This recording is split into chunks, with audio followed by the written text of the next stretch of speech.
CH24 let him in. वैसे तो इस इवेंट का लाइव टेलीकास्ट चल रहा था बिजनेस न्यूज में, पर आशा को इतनी बेचैनी थी कि वह टेलीविजन के आगे बैठ भी नहीं पा रही थी। अब सुबह हो गई थी, नींद से उसकी आंखें फूल चुकी थी। सूरज की धूप खिलने लगी तो उसका मन मचलने लगा। पता नहीं कितना बड़ा कॉन्ट्रैक्ट होगा वालिया का, जो मेरे दामाद ने साइन करना है। बेचारी मेरी बच्ची भी पूरी रात से जाग रही होगी, उसको तो इन बिजनेस के पचड़ों की आदत भी नहीं। तभी उसको नमन की गाड़ी घर की तरफ आते दिखी। पर नमन की गाड़ी को क्रॉस करते हुए एक बड़ी सी गाड़ी आकर आहूजा मेंशन के एंट्रेंस पर रुकी और आदित्य गाड़ी से उतरकर सीधे अंदर दाखिल हुआ। इस समय आदित्य क्यों आया है? एक पल के लिए उसका ध्यान नमन और किंजल से बिल्कुल हट गया था।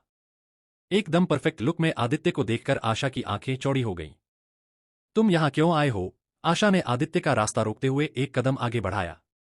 कैसे भी कपड़े पहन लो, तुम इस परिवार के लिए सड़ा हुआ कचरा ही हो। अंदर आने की सोचना भी मत, दफा हो जाओ यहां से। आशा के इतना कहते कहते ही नमन और किंजल भी गाड़ी से उतरकर आ गए। उनको थका हुआ देखकर आशा की आंखों में प्राउड की झलक दिखी। वैसे तो आशा का बिहेवियर कभी भी आदित्य के लिए अच्छा नहीं था, पर अब आदित्य जितना भी उनको देखता उतनी ही उसको नफरत हो रही थी इस फैमिली से। पर खुद को शांत रखते हुए वह बोला, अंकल से मिलने आया हूं। कहते हुए आदित्य ने गहरी सांस ली। मेरे पति को तुम्हारी जरूरत नहीं है, बस बाहर निकल जाओ। आशा फिर से आदित्य का विरोध किया। अगर यह पहले होता तो वह डरकर भाग जाता, लेकिन आदित्य कपूर अब उस दयनीय जीवन को नहीं जीना चाहता था। तुम अभी भी क्या देख रहे हो? बाहर निकलो। आशा ने उंगली से बाहर की ओर इशारा किया। आदित्य अपनी पॉकेट में हाथ डाल डटकर खड़ा हो गया। वह खुद भी आशा के मुंह नहीं लगना चाहता था, पर बिमल आहूजा की दयालुता के बदले वह उनके लिए एक उपहार लाया था जो उनको दिए बिना वह वापस नहीं जाने वाला था। और यह घर सिर्फ आशा और किंजल का ही नहीं, उनसे पहले बिमल आहूजा का है। वह इस समय बिमल आहूजा के गेस्ट के रूप में खड़ा था। जैसे ही आदित्य कुछ बोलने वाला था, नमन ने आशा को पीछे खींच लिया। ओह दामाद जी, आपका वालिया के साथ लंच इवेंट कैसा चला? आशा ने चापलूसी भरे लहजे में पूछा। मैंने सुना है कि वालिया परिवार सिटी में एक यंग एलिजिबल बिजनेसमैन का समर्थन करना चाहता है। आई एम श्योर कि यह मेरा दामाद ही है। आशा नमन की बटरिंग करने में कोई कमी नहीं छोड़ रही थी। हालांकि नमन का चेहरा बेहद बदसूरत हो गया और उसने एक शब्द भी नहीं कहो। दामाद जी, आप कुछ बोल क्यों नहीं रहे हो? आशा ने हैरान होकर पूछा। फिर उसने किंजल को देखा। जैसा कि नमन के साथ किंजल ने डिसाइड किया था कि अभी बात को संभालना है, तो उसने अपना सूजा हुआ चेहरा मुस्कान से सजाने की कोशिश की। इसने आशा को और बड़े भ्रम में डाल दिया। ओह तो दामाद जी चुप इसलिए है क्योंकि वह बहुत खुश है। चलो जश्न मनाने के लिए एक ड्रिंक लेते हैं। आशा ने नमन की बाह पकड़ते हुए उत्साह से कहा और अंदर की ओर खींचने लगी। Go to hell. नमन ने अचानक उसका हाथ झटक दिया। आशा हैरान रह गई और अजीब तरीके से बोली, क्या क्या कोई प्रॉब्लम है? नमन चुप रहा, केवल दूर से ही चोर नजरों से आदित्य को ध्यान से देखता रहा। उसके दिल में बहुत कठोर इमोशंस थे। अभी कुछ दिन पहले आदित्य एक बेकार चीज के अलावा कुछ नहीं था, जिसकी पत्नी के साथ वह बिना किसी डर के उसके ही बिस्तर में खेल सकता था, उसको पीट सकता था। लेकिन अब वह अचानक वालिया परिवार का मोस्ट वेलकम्ड गेस्ट बन गया था। यह कुछ ऐसा था जिसे नमन बर्दाश्त नहीं कर सकता था। हालांकि अपने पीछे वालिया परिवार के बारे में सोचते हुए नमन ने जरा भी आंख दिखाने की हिम्मत नहीं की। मैं समझ गई। इस समय आशा ने अचानक अपने हाथों से ताली बजाई और एक टेढ़ी नजर से देखते हुए कहा, यह इस बकवास आदित्य की वजह से होगा कि तुम खुश नहीं हो, है ना? चिंता मत करो, मैं उसे अभी भगा दूंगी। यह कहने के बाद आशा आदित्य के पास दौड़ी, उसकी नाक की ओर इशारा किया और चिल्लाई, मेरा दामाद वापस आ गया है। बेहतर होगा कि तुम मेरे दामाद को नाराज न करो, वरना वह तुम्हें छोड़ेगा नहीं।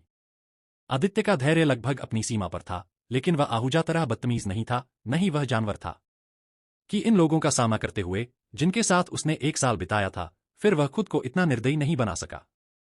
बहुत संयम के साथ उसने कहा, मैंने कहा मैं अंकल से मिलने आया हूं, आप लोगों की बकवास सुनने नहीं।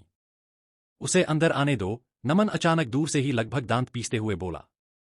यह सुनकर आशा और किंजल दोनों ही ठिठक गए। आशा ने अपने कान खुजाए, यह सोचकर कि उसे शायद गलत सुना होगा। जो आदित्य से किंजल को छीनने में बिल्कुल नहीं घबराया, वो उसको यहां आने की परमिशन कैसे दे सकता है? दामाद जी, उसे अंदर क्यों आने दिया? चिंता मत करो, मैं बस। तुम दोनों माँ बेटी मूर्खता के साथ शर्त लगाकर पैदा हुई थी क्या? एक बार में कोई बात सुनाई देती क्यों नहीं तुम दोनों को? डोट। मैंने कहा उसे अंदर आने दो। नमन ने जोरदार दहाड़ के साथ आशा की बातों को बीच में ही रोक दिया। आशा इतनी बातें अपने दामाद के मुंह से सुनकर शर्मिंदा हो गई और सिचुएशन उसके लिए एकदम ऑकवर्ड हो गई थी। आदित्य उनका ड्रामा और नहीं देखना चाहता था। वह चुपचाप बिमल आहूजा के कमरे की ओर बढ़ गया। यहां बिमल एक चेयर पर बहुत ही उदास बैठे थे। आदित्य झुककर उनके पैरों के पास बैठ गया। आंखों से छलकते आंसुओं को रोकते हुए वह आदित्य के सिर पर हाथ रखते हुए भर्राई सी आवाज बोले, प्लीज किंजल को माफ कर दो और उसे वापस से अपना लो। CH25 दे सिलेक्ट मी। आशा इतनी बातें अपने दामाद के मुंह से सुनकर शर्मिंदा हो गई और सिचुएशन उसके लिए एकदम ऑकवर्ड हो गई थी। आदित्य उनका ड्रामा और नहीं देखना चाहता था। वह चुपचाप बिमल आहूजा के कमरे की ओर बढ़ गया। यहां बिमल एक चेयर पर बहुत ही उदास बैठे थे। आदित्य झुककर उनके पैरों के पास बैठ गया। आंखों से छलकते आंसुओं को रोकते हुए वह आदित्य के सिर पर हाथ रखते हुए भर्राई सी आवाज बोले, प्लीज किंजल को माफ कर दो और उसे वापस से अपना लो। इधर नमन और किंजल का मुंह पूरी तरह से कड़वा हो चुका था और आशा को भी एक जबरदस्त झटका लगा था नमन के भड़कने से। पर अभी माहौल को सॉफ्ट करने के लिए उसने फिर से पहल की।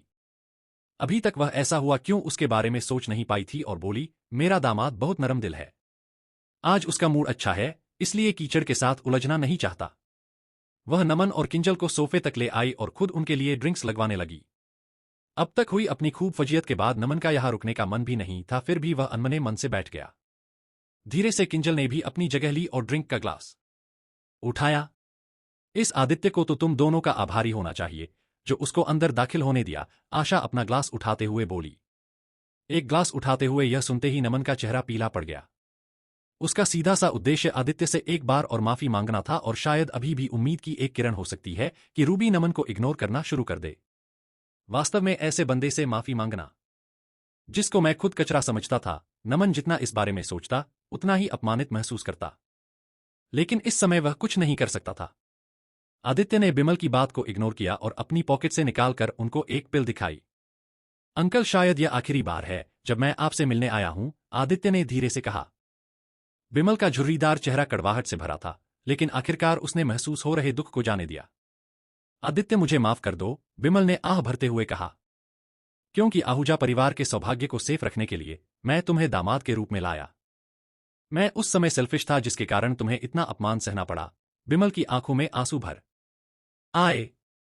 आदित्य चुप रहा। अब उसकी शक्तियां जागृत हो चुकी थी तो वह यह सब जानता था। मैंने अपने लिए और अपनी बच्ची के लिए भाग्य बनाना चाहता था। अब मेरा जीवन खत्म होने वाला है। मुझे दुख है, मैं तुम्हारे लिए अच्छी यादें नहीं छोड़ रहा हूं, बिमल ने आगे कहा। क्या तुम मुझे माफ कर सकते हो? किंजल को माफ कर दोगे? बिमल ने आदित्य का हाथ पकड़ लिया। उसकी आवाज में रिक्वेस्ट थी। आदित्य काफी देर तक चुप रहा, लेकिन आखिरकार उसने अपना सिर हिलाया। हम जो बीज बोएंगे वे फल देंगे। एक बार जब आपने कुछ सेल्फिश किया है तो आपको उसके परिणाम मिल रहे हैं। पर मुझे आपसे नाराजगी नहीं, भले ही आपका खुद का स्वार्थ था, पर आपने मेरे अच्छे के लिए भी बहुत कोशिश की थी। यह पिल आपको कुछ साल और जीने की क्षमता देगी। मेरी ओर से गिफ्ट समझकर इसको मुंह में रख लीजिए। बिमल ने उस पिल को अपने हाथ में लिया, आंखें बंद करके भगवान का शुक्रिया अदा किया और मुंह में रख लिया। जैसे ही वह पिल मुंह में घुलने लगी, बिमल को लगा उसका शरीर वापस से ऊर्जा से लबरेज होने लगा।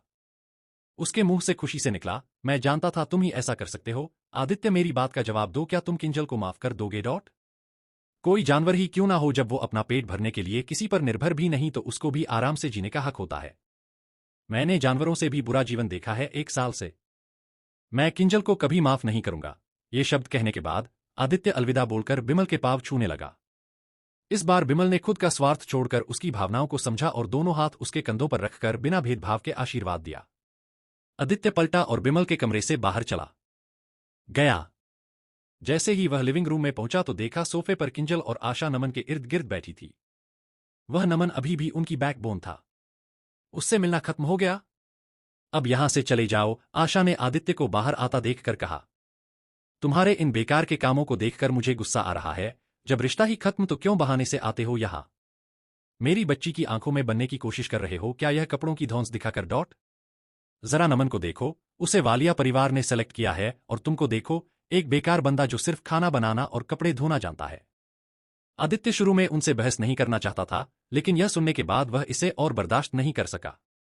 उसने सभी को ठंडे अंदाज में देखा और एक एक कदम चलता हुआ बड़े ही स्टाइल से आकर सोफे पर बैठ गया। यहां पर अगर कोई वेल मेंटेन था तो वह आदित्य था। नमन उसके सामने बिल्कुल फीका लग रहा था। पहली बार किंजल की नजरें बार बार आदित्य पर जा रही थी, पर खुद को उसके सामने बहुत छोटा फील कर रही थी। तुम्हारी हिम्मत कैसे हुई हमारे साथ बैठने की? औकात क्या है तुम्हारी? सिक्योरिटी को बुलाऊं या खुद अपने पैरों को तकलीफ दोगे? आशा की अब तक एक भी न चली थी, फिर भी वह अपने एटीट्यूड पर घमंड बहुत कर रही थी। किंजल और नमन तो इस बात से अच्छे से वाकिफ थे यहाँ आज किसकी क्या औकात है। आशा की बात को इग्नोर करके आदित्य एक एक शब्द चबाते हुए बोला, बेकार का काम। क्या आपके दामाद ने नहीं बताया आपको? वालिया ने आदित्य कपूर को सेलेक्ट किया है, नमन खुराना को नहीं। आगे के चैप्टर आते ही वीडियो डाल दी जाएगी आप लोगों के लिए, कृपया सब्सक्राइब करें और लाइक करें।